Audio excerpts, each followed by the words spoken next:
So today I'm on a really exciting shoot. I'm over here with Danny.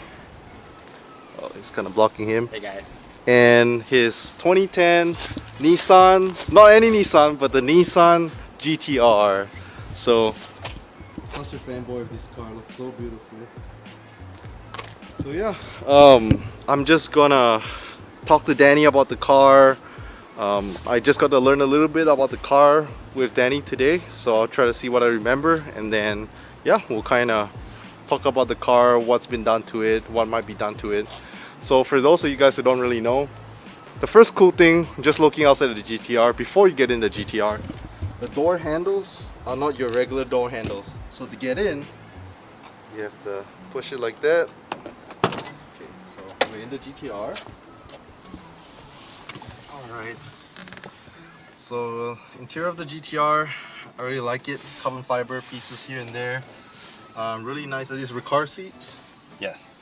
Okay, so really nice bucket Recaro seats, which I will include in the cinematic shots.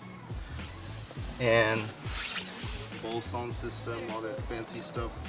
What I really like about the GTR is that it's a sports car. It's considered a supercar, but at the same time it's not overly flashy like the Lamborghini or Ferrari. Really great track car, weekend car. I guess some people can daily it, but yeah, use this car on the weekends mainly. Yep, mainly in the weekends. Okay. Definitely don't daily it. So yeah, let's talk about the different modes he has over here first. So these are like those race car switches.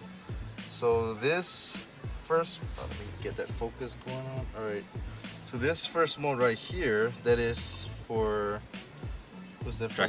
Traction control. So there's R, which is race mode basically, and then the other one is just to off it. Yep. And then the one in the middle is the suspension. So you can either have the suspension really tight, or you can have the suspension more like a comfort mode. And then the last one over there is the transmission. So whether you want it in a race mode or something more comfortable. Yep. And then over here on the screen, there's a lot going on. So this is like the overview page, is that right? Yeah, it's basically the game center. Game center. So over here is fuel range, fuel flow, transmission oil temperature, coolant, and boost. My personal favorite is the boost levels, but Danny likes to look at the coolant levels as well as the transmission oil temperature. And then what other cool functions do you have on the screen? Let's see. So as you go through this, you'll see different metrics that it looks at. So one is acceleration. It gives you your the amount of G-force that you're seeing when you accelerate. You actually see how much accelerator pedal I'm pressing down. Okay, wow. Even when it's off. Even when it's off, yeah. Brake pedal, B is for braking, so same thing, kind of your G's, and then also the amount of brake pressure you're pushing. Okay. And this is your cornering or steering. So as you move the steering wheel, okay, it's locked right now, but this will move left and right, and then you'll also see your lateral G's. So if you ever want to try to get to 1G as a goal, and it's really close to 1G, right? From what I know. Yeah, it is. Yeah, it is. This one is gear position, so I don't really use this one, but you can see when you should be shifting. Basically, just take it to red line. You don't really look at this one. Okay. Fuel economy, I don't know why that's here. It gets not very good mileage, so. Stopwatch, this is for if you want to do 0 to 60 times. Nice. Track times. Wait, did you hit? Oh, that's your 1.04 is the first gear? No, that's just like I was playing around with it. Okay. Basically, you can start it and stop it on the steering wheel. Okay, cool. 0 to 60, you said is how fast? I believe the 2010 model it's 3.2. Okay. This one's been modified, so I actually don't know what the 0 to 60 is. But I imagine it's faster. High 2s, maybe? Probably high 2s. Probably 2.9 is what I think it would be. Okay. Yeah. And then yeah, so what else have you done to the car modifications wise, or what's been done to the car? Basically full bolt-ons, E85 tune.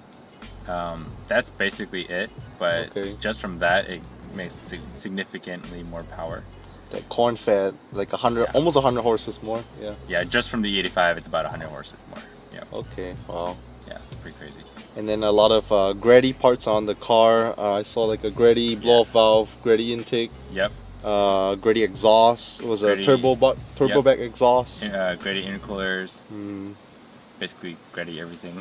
So performance parts, Greddy everything, and then for I guess the dress-up parts, a lot of password JDM carbon fiber parts. Yeah, Yeah. mostly in the engine bay. Okay, so a lot of carbon fiber in the engine bay. I'll add a clip of the engine bay to show you guys all the carbon fiber parts on there.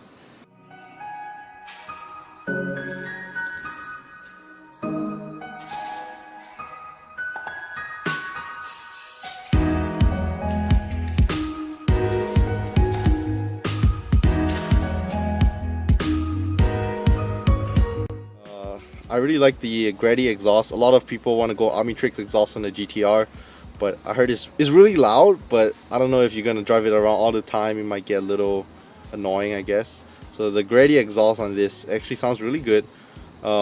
It's loud enough to be, for you to hear it, but at the same time it's not, I guess, obnoxiously loud. Right. Yeah. Right. So when you get on it, you can hear it, and man, this car is quick. Not gonna lie, first time when I sat in it, I was like screaming like a little girl.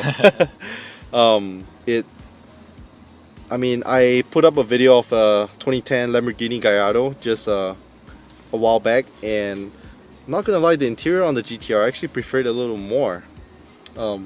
Like for the reason like the interior on the Lamborghini Gallardo, I was expecting a lot more, but it just didn't really deliver. There's leather parts. It was like white leather here, on the seats and stuff. But I don't know, for a car that's like almost 200 grand brand new, Right. I couldn't really justify how the interior looks. Yeah, maybe all the money's going to that V10 engine. I don't know. And then, would you say, like with the Evos, a lot of owners say a lot of the money is going to the drivetrain, the transmission, and the engine. Would you say with the GTR is kind of like that? Yes. Yes. Yes, definitely. So you're paying for that twin turbo V6. Yeah, you're not paying for interior. You're paying for the performance. Hmm. Okay. Yeah. Would you say it's a driver's car? Yeah, it's a driver's car. It's Yeah. For So- sure. I mean, it's fun to drive. Then you went from a S2000 to the GTR, and S2000 is definitely a driver's car. So Right. would you say, well, in terms of power, it's nowhere near this, but would you say it's definitely like something, I don't know, like the driving experience compared to the it's S2000? different. It's different. S2000, it's it's one of those kind of like Miata-like cars where you can take around corners, Yeah. and you don't have to worry about going too fast. Right. This car is you take it not as crazy on the corners, and then you just kind of mash the pedal on the straights. Yeah. So it's a totally different experience. It's still That's really true. fun, but it's a different experience. Yeah. It's everything before you on the highway when Danny steps on the gas. I'll try to. Battery is almost dying, but I'll try to see if I can include a clip that, when we're driving on the highway. But when he gets on the gas, man, everything goes by so quick. Yeah. Yeah. It's just, it's crazy how much power this thing has. Godzilla, that's the nickname of the GTR. Yep.